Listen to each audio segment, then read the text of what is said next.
কারণ হচ্ছে Lakshmi Bhandar is a model. What Bengal thinks today, India thinks tomorrow. যদি ভালো জিনিস কেউ গ্রহণ করে ভালো।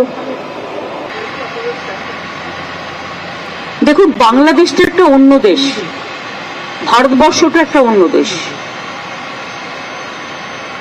একটা দেশ আর একটা দেশের সম্বন্ধে যদি কিছু করে, সেটা সেই দেশকে করতে হয়। আমরা দুঃখিত, আমরা মর্মাহত। অনেক মানুষ আগেও মারা গেছে, এখনো অত্যাচারিত হচ্ছে।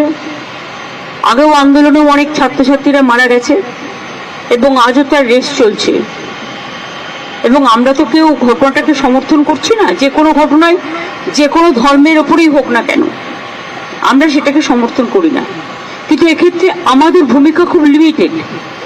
তার কারণ এটা হচ্ছে, যেহেতু আমরা আলাদা দেশ, বাংলাদেশ আলাদা দেশ, এটা ইন্ডিয়া গভর্নমেন্ট বাংলাদেশ গভর্নমেন্টের সাথে কথা বলতে পারে, বলে অ্যাকশন নিতে পারেন।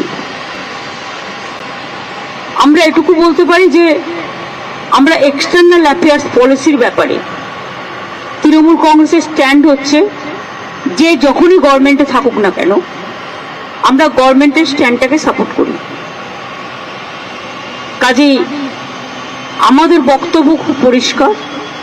কোনো ধর্মের ওপরে, কোনো বর্ণের ওপরে, কোনো জাতির ওপরে কোনো অত্যাচারই আমরা মানি না। না হিন্দু, না মুসলমান, না শিখ, না খ্রিস্টান, আমরা সবাই এক। এটাই আমাদের প্রিন্সিপাল। সুতরাং বুঝলে, আমার কথা দিয়ে বুঝতে পারলেন, আমরা যেসব ঘটনা আজ নয় গত 1 বছর ধরে ঘটছে, প্রত্যেকটা ঘটনার জন্যই আমরা দুঃখিত। কিন্তু দুঃখিত হলেও আমরা যেহেতু একটা অন্য দেশের নাগরিক এবং আমাদের স্টেট গভর্নমেন্ট আছে, কিন্তু সেন্ট্রাল গভর্নমেন্টও আছে, সুতরাং এটা জিওআই মানে government of India can take up the matter with the Bangladesh government. এটা বোথ দ্য কান্ট্রিজ কথা বলতে পারে, সেটেল করতে পারে। এক্ষেত্রে আমাদের তো কোনোভাবে ইনভলভ করা হয় না এবং আমরা জানিও না। তিস্তা ব্যাপারে চুক্তি হয়ে গেছিল, আপনারা জানেন, যে আমাদের জানানো হয়।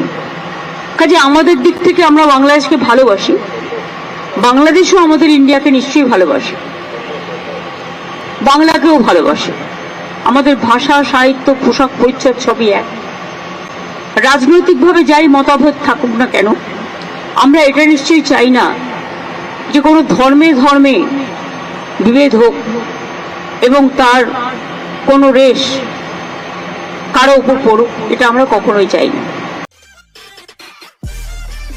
সব খবর সবার আগে পেতে আমাদের চ্যানেলটি সাবস্ক্রাইব করুন এবং পাশে থাকা বেল আইকনটিতে ক্লিক করুন, লাইক ও শেয়ার করুন।